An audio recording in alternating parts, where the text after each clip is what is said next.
오늘은 그 두 가지만 이렇게 좀 짚어보도록 하겠습니다. 오늘이 기소 만기일이죠, 선거법. 예, 그렇습니다. 예. 사실상 6개월 유도시효 마지막 날짜. 예, 그래서 지금 정치권을 강타한 검찰의 선거법 위반 기소에 대해서 한번 살펴보고요.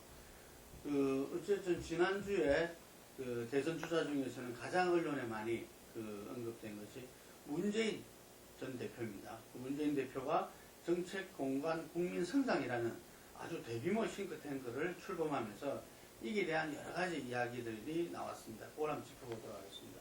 먼저 이 검찰의 선거법 위반 기소, 검찰총장이 와서 지금 이야기한 게 가장 지금 예, 가장 이제 명수가 정말 예. 많습니다.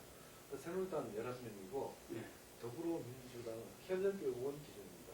예, 새누리당 11명, 더불어민주당 16명, 그리고 이제 국민의당 4명 이렇게. 무소속이면 그리고 무소속인까지 있습니다. 그럼 전체가 33명입니다. 33명. 제가 오늘 언론에 보니까 우리 국회의원이 300명인데 이 중에서 한 30% 정도가 이렇게 혐의가 있어가지고 수사가 되고 전체의 한 10% 정도가 늘 기소가 되어오고 그게 지금 이번에 33명이니까 이거 좀 비슷하잖아요. 이게. 그리고 이 중에서 또 한 30% 이게 10명 정도가 의혹이 확정되는 이게 지난 우리 18대, 19대 아마 계속 그래 왔던 것 같습니다. 하여튼 이번에 보니까 어쨌든 또 새누리당 11명인데 이 중에서는 뭐 거의 대부분이 비박이다. 이런 이야기 있고 이번에 또 더민주당에서는 지도부가 상당히 포함되어 있다. 네. 이렇게 해서 상당히 지금 반발이 센데 어떻습니까? 네, 우선 새누리당 경우에 형평성의 문제를 비박이 지금 많이 거론하지 않을 수가 없죠. 우선 최경환, 윤상현, 현기양 등 전번 총선 공천 개입 내지는 외압 문제로 거론됐던 사람들을 전부 다 무혐의 처리가 됐고, 그리고 그 외에도 이 친박 쪽에는 이런저런 혐의가 있었던 사람들이 거의 다 빠져나갔습니다. 빠져나가고 비박은 거의 예외 없이 지금 기소가 되는 그런 상황이기 때문에 당내에서도 상당히 이제 지금 새누리당 내부에서도 형평성 문제가 논란이 되고 있습니다. 야당은 더 말할 것도 없고 야당은 지금 추미애 대표, 그 다음에 윤호중 정책위 의장, 그 다음에 사선의 김진표 의원, 송영길 의원 이런 지도부급 인사들이 있거든요. 정세균 의장도 지금 건드리 물론 정세균 의장 경우에는 본인이 사퇴해야 될 그런 문제가 아니라고 합니다만, 그리고 특히나 이제 지금 이번 국감에서 일어났던 K스포츠 문제로 공격수 역할을 했던 초선들, 오영훈 의원 같은 경우에 5개월 전에 한번 소환을 했다가 아무 이야기가 없다가 갑자기 이제 기소를 해갖고 그냥 정치 보복이다 이런 이야기도 나오고 있고 그런 상황입니다. 근데 이 야당에서 그게 반발 속에서 보니까 우병우 수석 이름이 나오더라고요. 이게 이제 결국은 이렇게 우병우 수석의 쪽에서 청와대 쪽에서 이제 기획해서 이렇게 무더기 기소 사태를 벌인 게 아니냐라고 하는 추정이죠, 추정이죠. 네. 그런데 어쨌든 이렇게 야당 지도부를 이렇게 그것도 이렇게 수사를 이렇게 여러 번 하면서 이렇게 혐의를 잡기 위해 가지고 여러 번 수사를 한 것도 아니고 대충 이렇게 관심 없이 가는 상황에서 덜컥 이렇게 기소를 내버리니까 여기서 야당들이 이렇게 미리 그 사전에 이제 조사를 받고 이런 과정들이 그렇게 없이 이제 하니까 나는 굉장히 의도가 있다 이렇게 보는 거죠. 예, 일단은 우병우 수석 본인의 어떤 비리 의혹, 그 다음에 지금 화급한 행안이 되고 있는 미르 K스포츠 재단 이런 문제들을 듣기 위해서 야당에 대해서 재갈을 누리는 거 아니냐 이런 의혹을 야당은 제기할 수밖에 없는 거고, 더군다나 지금 우병우 수석이 어쨌든 간에 민정 라인에 총괄 그걸 컨트롤 타워로 있기 때문에 검찰이 우병우 수석의 어떤 그런 지휘를 받아가지고 이런 조금은 무리한 기소를 감행한 거 아니냐 이렇게 보는 것이 야당의 시각인 것 같습니다.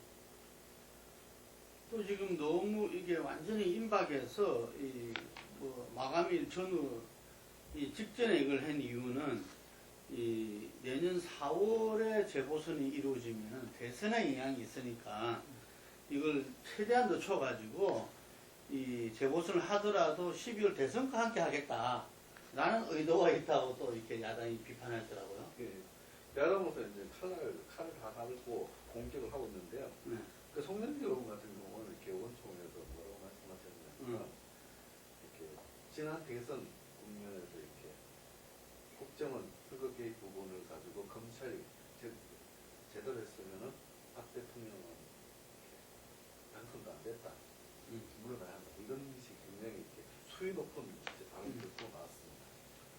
근데 이제 야당으로서는 이렇게 검찰이 칼날을 뺐기 때문에 칼을 휘둘렀기 때문에 이제는 뭐 대놓고 싸울 수밖에 없는 상황이 됐습니다. 네. 뭐 이러면서 검찰 개혁 이야기도 이렇게 당연히 야권에서 제기했더라고요. 예, 그동안 그 야당이 이제 뭐 이 문제도 있습니다만은 검찰 개혁 문제를 전면에 내세우지를 않고 이제 우선 국감의 다른 현안에 집중을 했는데 결국은 그러다 보니까 다시 그 검찰에 의해 가지고 그 정치적인 어떤 그런 그 편파 수사를 받게 됐다 이런 걸 하면서 역시 검찰 개혁이 가장 중요하고 그 화급한 과제다 뭐 이런 식으로 하면서 결국은 그 이야기는 이제 그 검찰과 야당이 공격적으로 이제 그 한판 승부를 하는 한판 싸움을 하는 그런 상황으로 갈 수밖에 없게 된 거 아닌가 그렇게 봐집니다. 어쨌든 이렇게 10월 13일 이번에 검찰 발표가 검찰이 정치권을 길들이는 마지막 고비였던데 지금 이번에 그 사용했다라는 부분들이 큰 고비다 이렇게 보여지고요. 이후의 사태는 이렇게 새누리당 비박계뿐만 아니라 정치권 전체가 청와대의 어떤 사정 칼날 밖으로 나가기 때문에 기업 같은 경우는 세무조사 이런 것들이 여전히 이제 권력의 칼날이 있지만은 정치권 같은 케이스는 검찰로부터 더 이상 이렇게 뭐 제재를 받지 않는 상황으로 넘어가기 때문에 새로운 국면으로 가는 하나의 시발점이다 이렇게 볼 수도 있습니다. 예, 여당은 이제 방금 시작하신 대로 비박이나 이런 쪽에서 조금 더 어떤 그런 이 청와대 눈치를 보는 데서 벗어날 수 있다고 한다면 야당은 이제 또 그런 문제가 있는 것 같습니다. 검찰하고 지금 전면전을 할 수밖에 없지만 또 한편으로 자신들의 문제를 가지고 검찰하고 싸울 때 얼마나 국민들이 호응을 하고 그 부분에 대해서 설득력이 있을까 이 부분에 대해서는 좀 조심스러운 측면이 있어가지고 일단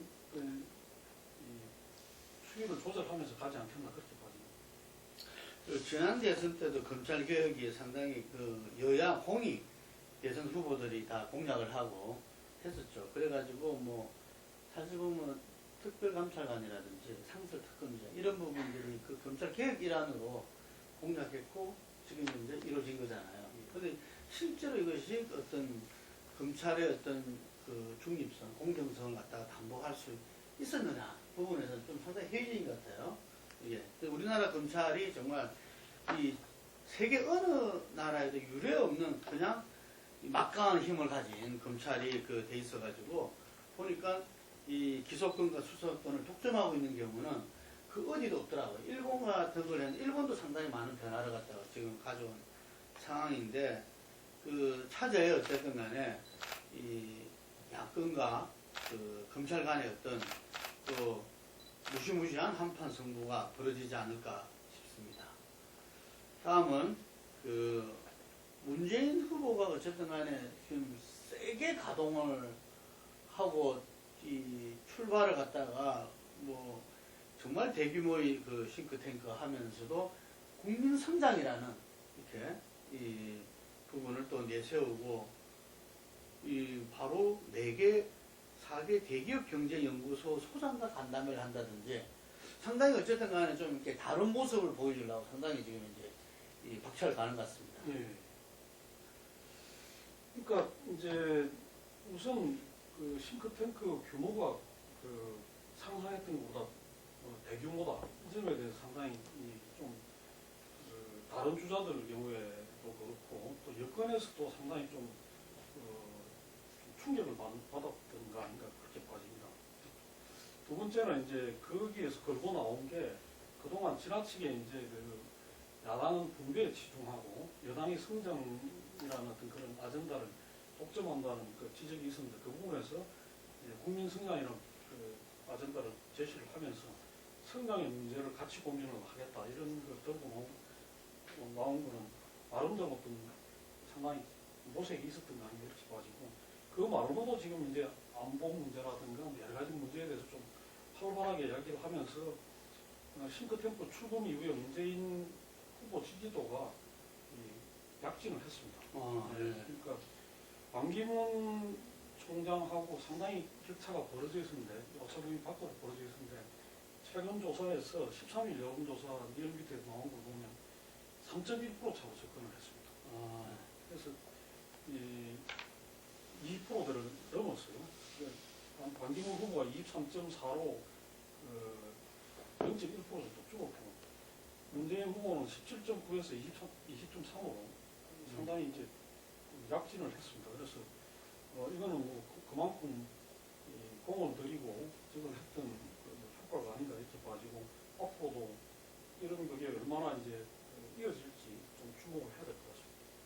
상당히 준비를 많이 한 것 같아요. 나름대로 좀 성과를 좀 봤네요. 원래 이제 문재인 후보 지지도는 이렇게 당내 18%대로 이제 10%에서 나서는 이렇게 박원순, 이재명 당내 경쟁 구조로 지지가 분산됐던 측면이 있었는데 메모드급 심각한 걸 띄우니까 그쪽으로 흩어졌던 지지가 다시 모이는 이런 현상이 벌어졌거든요. 또 이런 부분들 때문에 그 야권 내 경선 과정이 역동성을 가지고 국민들에게 어떤 감동을 던져줘야 되는데 문재인 전 대표가 원사이드에 나서면은 이게 또 무난하게 패배한다. 이런 비주류들이 불만도 쌓이고 있습니다. 근데 요번 조사에서 나타난 거는 문재인 그 이제 전 대표하고 박원순 시장도 소폭이 올랐어요. 4.9에서 5.4로 올랐고 이재명 그 성남시장도 0.1%가 올랐고 반면에 이제 이 안희정 그다음에 저기 뭐 손학규 그다음에 김부겸 이런 쪽은 좀 하락을 했고요. 그런 점에서 본다면 좀 적극적으로 목소리를 내고 활발하게 움직이는 쪽들로 이렇게 일단 언론 주목도가 높아지면서 언론 노출도나 주목도가 높아지면서 좀 그게 있는 거 아닌가 이렇게 봐집니다. 이 97년도에 그 김대중 대통령이 패배한 이후에 92년대도 졌죠. 이 와이사한테. 네. 그리고 나서 97년도에 우리가 잘 기억나시겠지만 뉴 DJ다. 아니죠. 그러니까 87년도에 지고 92년도에 가면서 뉴 DJ. 네. 그러면 됐고 준비된 97년은 DJP 하면서 준비된 대통령이에요. 네. 그래서 뉴 DJ를 해가지고 상당히 기존의 DJ 이미지하고는 다른 예를 들면은 뭐 개혁가 그리고 이렇게 항상 독재 타도 뭐 예를 들면은 이런 투쟁의 어떤 이미지에서 상당히 바꿨는데 이번에 이야기들이 어쨌든 간에 뉴 문재인이다 뭐 한문을 하자면 신문 전략이다 이런 이야기들이 있는데 그 부분에 대해서 뭐 그쪽에서 지금 완전히 방향을 그렇게 잡았다고 보십니까?